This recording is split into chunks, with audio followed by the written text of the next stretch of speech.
So how are things done in academia and in commercial world? Well, we can again start looking at a word cloud of our Lab on Chip journal and now focus on the words that have to do with materials and manufacturing.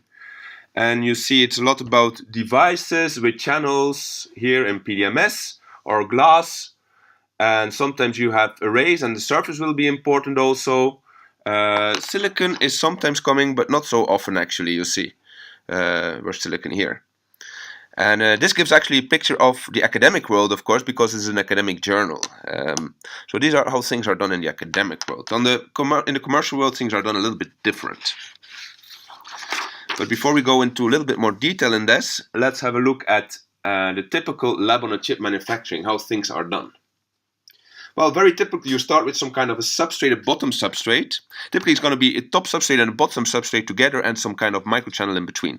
So you start with a bottom substrate. You're going to make sure that you have machined a microchannel layer in there, either by etching or building something from bottom up. Then you're going to do your surface treatment, blocking, or maybe you put bioreceptors, or you're going to make hydrophobic valves, or you're going to make sure that your surface is exactly as you want it to be. Maybe you want a metal electrode there. And when you know your surface is okay, then you're going to put together your top layer to your bottom layer, and you make sure that you have fluidic access, typically by making two holes to the top layers where we have access to the channel system. This is very typically how things will be done. The thing that's easy is to make this microchannels, I mean the structuring, as I showed already, just taking tape and cutting it can be as easy as that. The tricky thing and the costly thing comes here when you're going to do the surface chemistry. And not just the surface chemistry, but to do that reproducible.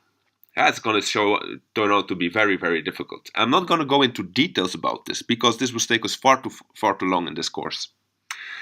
Another thing that is tricky, and that is the bonding, is to put these two layers together. So you have seen bonding in the manufacturing lecture where you do silicon fusion bonding at 1200 degrees Celsius or anodic bonding at 400 degrees Celsius. Well, if you're going to put a protein bioreceptor here, this thing is going to survive up to 45 degrees Celsius, maybe 50, but above that is going to denature. So any of the bonding schemes you've seen so far are not going to work in a microfluidic world. And that's going to be the tricky thing, how to bond to a top layer to bottom layer and preserve all your surface chemistry that you've done here. So that's going to be the really tricky thing, how to find methods to combine this. But as I said, I'm not going to go in detail in that because it's going to bring us too far away from what I want to show you here. Instead, I'm going to show you some of the typical ways of doing the microstructuring and the approach that people use to make systems like that.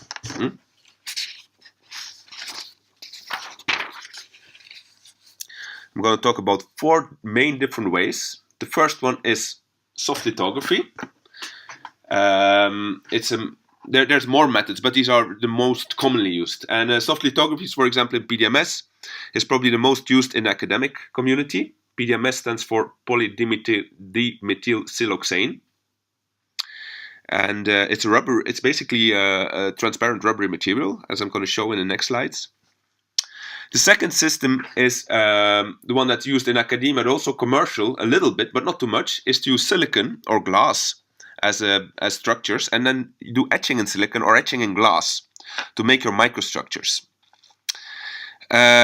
This can be done, however, it's going to turn out that these systems are going to be far too expensive. I'm going to get back to that, why that is in a while. The third way of doing things, and that is how the most of the commercially available products are done, is by injection molding or hot embossing in plastics. Because injection molding and hot embossing are standard ways of making plastic devices and structuring plastic devices, and you can use them here, and they're going to deliver the cheapest or the lowest cost devices. And the fourth way that I'm just going to mention is a novel method that we are busy developing in my lab, and that's called the ostomer method. And that ostomer is a novel polymer that we developed, which is the first material that's specifically developed for lab on a chip. I'm going to very shortly talk about it as well. Anyways, for any of these methods, the thing that really is going to count is, are you going to be able to make your device with a high enough performance at a low enough cost? So it's really the performance per cost that's going to determine, the success. And especially when you go commercial. In academia, I don't care so much. So in academia, you're going to focus on showing novel results, doing things that people have not done before. Building an organ on a chip, building a kidney on a chip. People are doing that. Building a liver on a chip. People are really doing that. And people don't care about cost. They just want to show that this works. However, in a real world application, if you want to commercialize that, you're going to have a certain cost picture, and it's going to be very difficult if you're going to duplicate what you do in the lab and try to commercialize that, you're going to find that it's going to be too expensive. You're going to force to go most often to injection molding, and so it's a very different way of building systems. But I'm going to talk first shortly more about these methods in general. Well, important, we have already talked about cost, is the way we do things in the lab very often, as I said, is using this Pdms, elastomeric rubbers. And you can see it's very easy and fast to do it, and it's not too costly. But well, I say not too costly, it takes you, for my students to make a Pdms device in the lab will take them 2-3 hours, hands-on time. So you can calculate that, somebody in industry would cost what, 500 crowns an hour or so. So just in labor cost, you're already at maybe 1,000, 2,000 crowns an hour.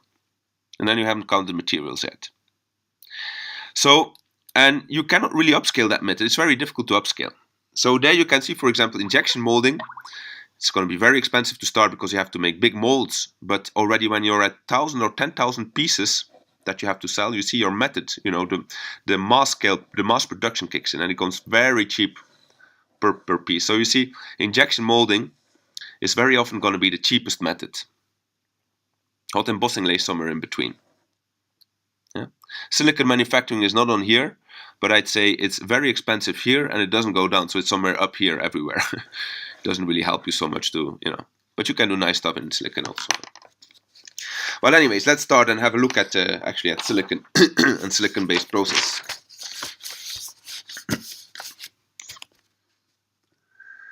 I have just sketched here 3 different ways of how you could build a system in silicon. For example, you could do deep reactive ion etching in silicon and then do an anodic bonding of a glass slide on top of that. That would give you a microfluidic device. Again, you can't do that if you have a biofunctionalized layer here, because that would be killed by the temperature. So probably you're going to have to use some adhesive bonding to get this thing closed, or maybe some tape to close it off. That's also often used. Another way is to, and here you see, for example, an example of such a silicon-based. I think actually this is silicon with SU8 and glass on top. And SU8 here, this is the second way of doing things in silicon, is just to start with a bare silicon device. Maybe you build some sensors or some structures on your silicon. And then you put a thick resist, SU8. SU8 is a photoresist. So it's a thick plastic polymer layer, typically 100 micrometer thick. And it's a photoresist, so you can photo pattern it. And the thing is quite sticky. It's an epoxy. So after you photo pattern it, you can put another layer on top. And if you play well with your process, you actually can glue the thing. The SU8 works as a glue between the top and the bottom layer. The third way of doing things is to work only in glass. And this is, so the second example here is shown, for example, in IMEC in Belgium, is using that. They are working on silicon-based microfluidics. They are not commercially successful with that. They think they have a scheme that they can make commercially successful, but it's to be proven if they really can do that. So for IMEC is the biggest microelectronics developing institute in Europe. But they also move towards microfluidics now. And then you have people working in glass microfluidics, and there's a company in Holland, in the Netherlands, called Micronit that works a lot with that. And there they use HF etching, so hydrofluidic isotopic etching of glass, and then they do glass-glass bonding for closing their structures. And if they want deeper structure or through holes, they will use powder blasting, so they typically sand blasting. You put a mechanical mask and you just shoot sand at very high velocity against the glass until you abrase it out. And then you clean your structures and then you bond them. And of course, glass microfluidic structures are interesting because chemistry is originally done typically in glass beakers. So you can take your known chemistry from the glass beakers and move it directly into a glass environment on the microscale, without having to think that your surface will be different. So you see, these methods, they will typically be far too expensive for large-scale manufacturing, for products that need to be sold in large quantity and at a reduced price, such as diagnostics. Diagnostics will often be too expensive. This will be too expensive for diagnostics very often. A preferred method in academia is to use Pdms. And Pdms, you can see this top layer here is Pdms. It's a silicone rubber.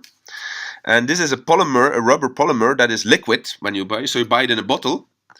And then you have a pattern mold structure. So you first make your pattern structure. And here I see this is a SU8 layer on top of a glass. Could also be an etched silicon layer, for example. Anyway, this is your master mold. Then you pour your liquid pre-polymer over here.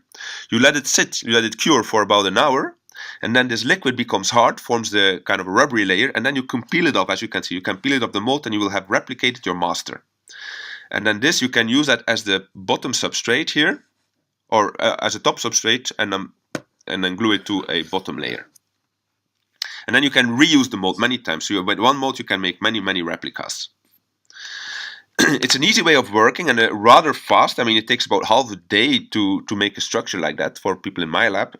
The problem with Pdms is that the surface is notoriously, the surface chemistry is notoriously bad. For a start, this material will suck up all molecules it sees. It works as a sponge for molecules.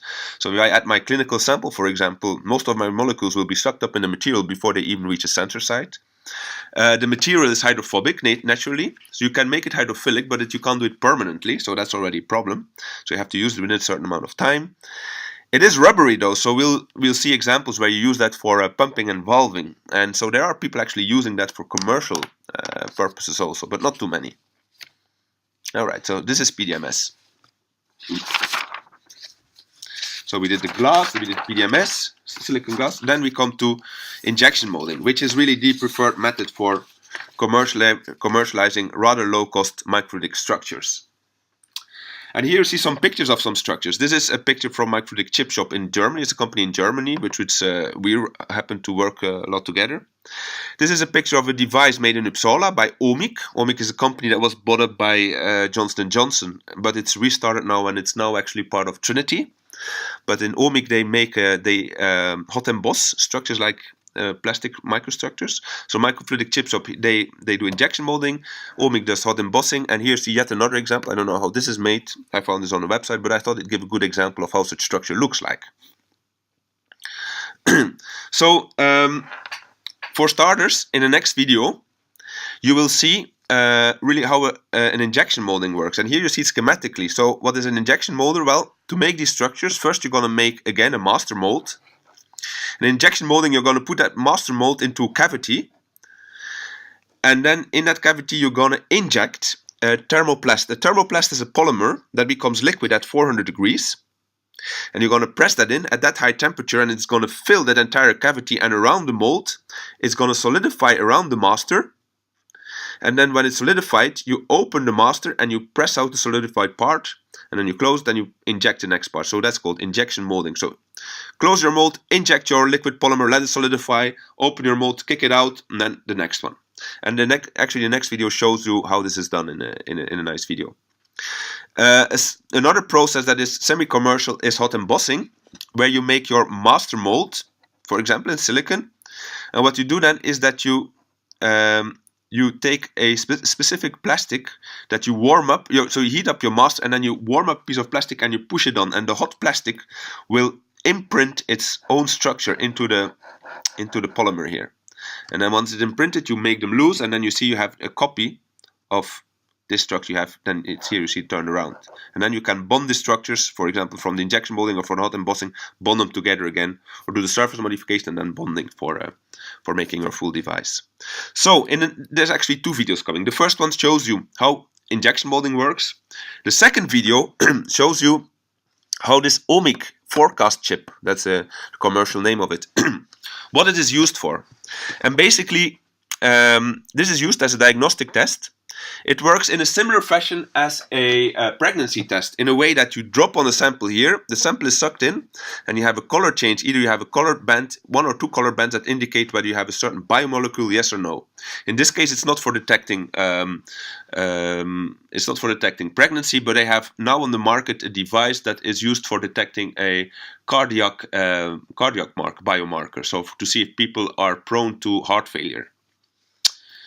The video you're going to see of Omic is a commercial video, so it's going to focus a lot on the assay. That means on the biochemical protocol that's happening and on the end use of it. You're going to see only a little bit of actually the microfluidics. And microfluidically, what it is just an open chip with small micropillars. And these little micropillars, so I can show that, these little micropillars stand up close to each other, and the liquid flows between the micropillars because the micropillars work as a capillary pump, so they suck in the liquid through the micropillars. And